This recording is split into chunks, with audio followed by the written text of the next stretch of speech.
Bago tayo magsimula, huwag kalimutang mag-like at share. Kung nagustuhan ninyo, mag-comment sa ibaba. Maraming salamat, let's go, ituloy na natin ang kwento. Sa sandaling yon, mariing ipinaliwanag ng instruktor na ang mahika ay maaaring lubos na magbago depende sa kung paano ito ginamit.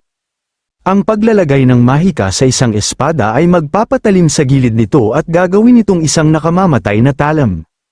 Ang pagbuhos ng mahika sa katawan ay gagawin itong proteksyon na baluti. Sa pamamagitan ng pag-unawa sa prinsipyong ito, ang mahika ay maaaring umangkop sa kalooban ng gumagamit at magkaroon ng iba't ibang mga function. Maaari itong maging mga binti na magpapahintulot sa isang tao na tumakbo ng mas mabilis kaysa sa kabayo, o mga mata na may kakayahang makakita ng mga kaaway sa isang iglap.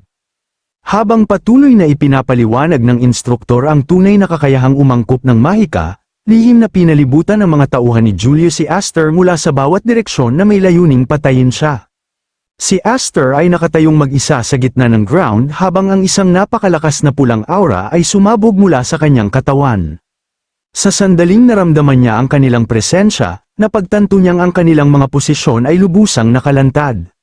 Sa susunod na sandali, sabay-sabay na sumugod sa kanya ang lahat ng tauhan ni Julius. Gayunpaman, nagpakawala si Aster ng napakalaking umiikot na aura sa kanyang paligid na parang isang marahas na buhawi. Ang napakalakas na puwersa ay agad na tinangay ang bawat umaatake at nagpahagi sa kanila sa buong larangan ng digmaan. Sa sandaling yun, ipinakita ni Aster kung paano ang mahika ay maaari ring maging isang nakatagong trump card na may kakayahang baguhin ang buong takbo ng isang labanan.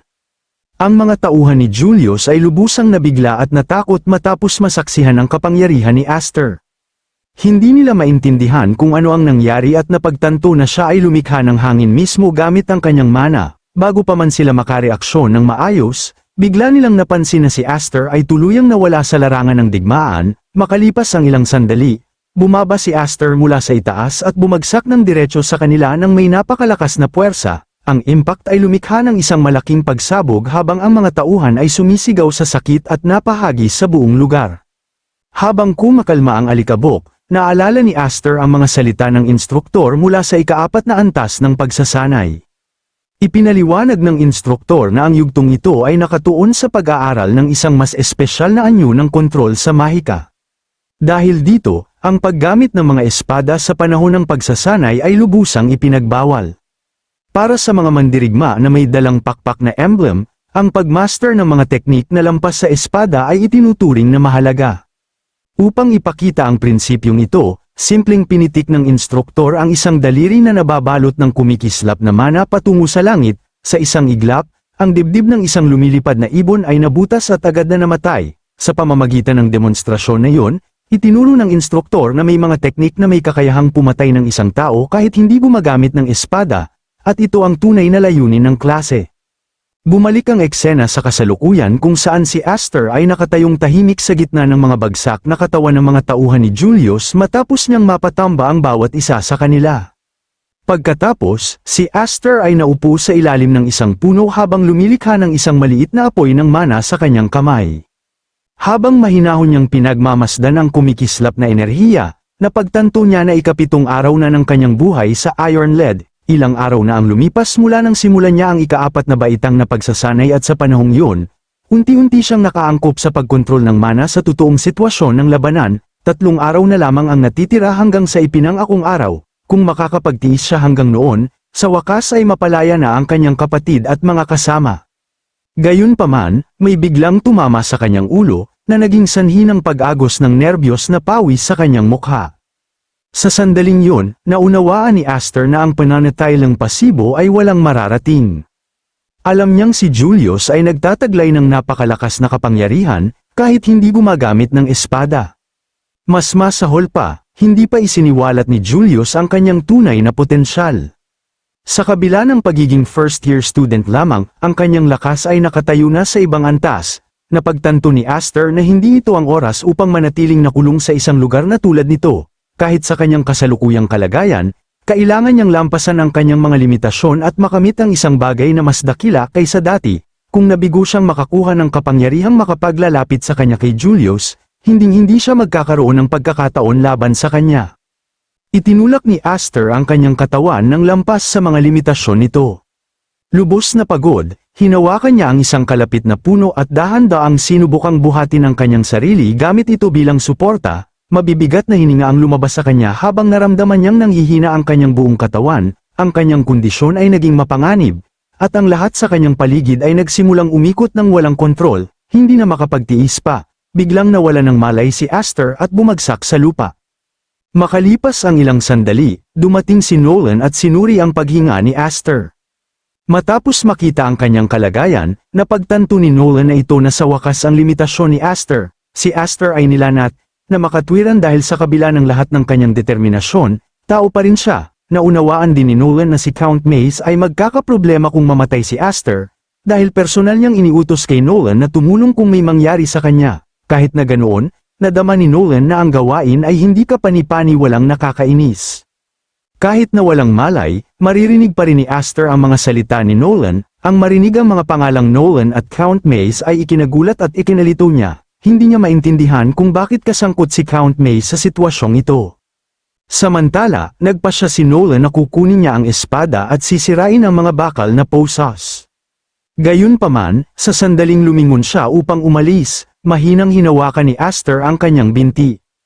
Tumingin si Nolan sa kanya at napagtanto na si Aster ay nagnanais pa ring magpatuloy sa kabila ng pagiging nasa bingit ng kamatayan. Si Aster ay nahirapang huminga at dumaing sa sakit, kahit ang pagtayo ay naging mahirap para sa kanya.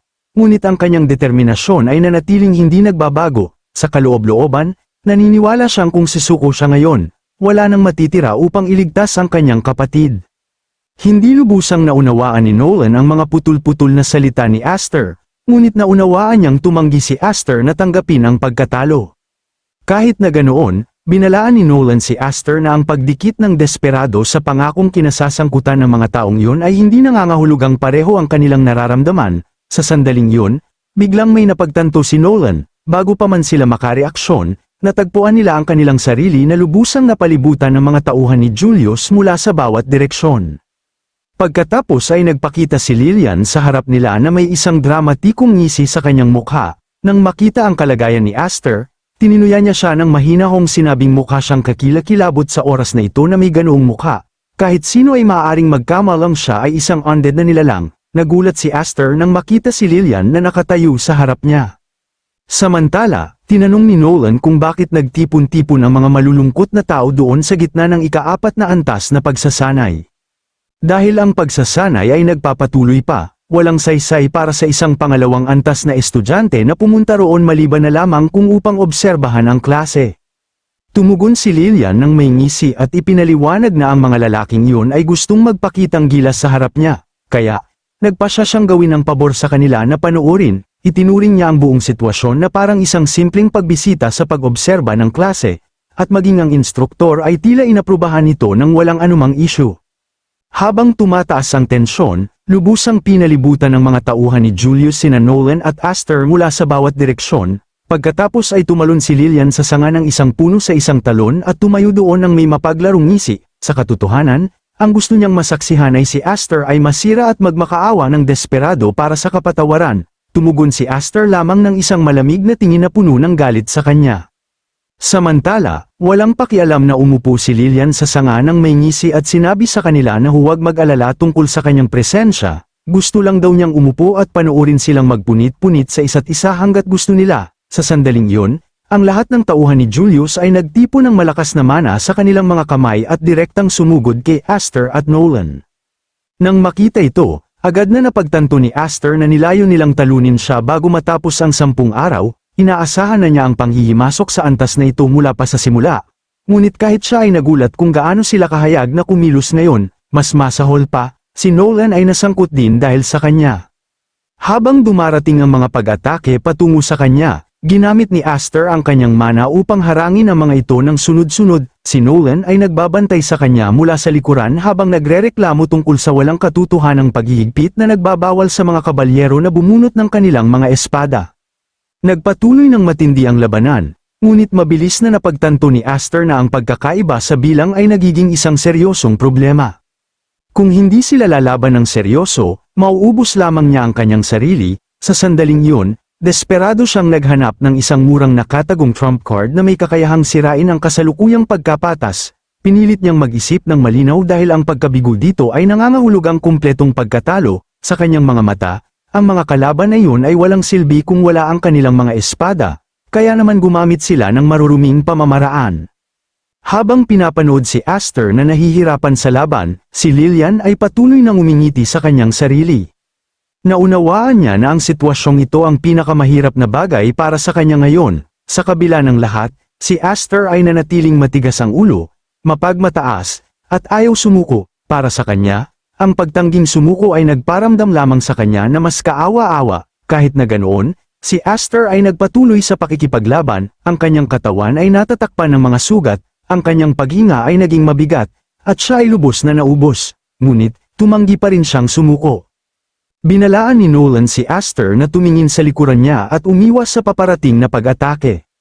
Bago pa man makareaksyon ng maayos si Aster, biglang may isa pang lalaki na nagpakita mula sa likuran at tinamaan siya ng may nakakatakot na puwersa. Ang suntok ay tumama ng malakas sa tiyan ni Aster, na ikinagulat kahit siya. Ang impact ay naghagis ng kanyang katawan diretso sa isang kalapit na puno, na hinati ang buong puno sa 2 piraso. Dugo ang bumulwak mula sa bibig ni Aster habang siya ay bumagsak.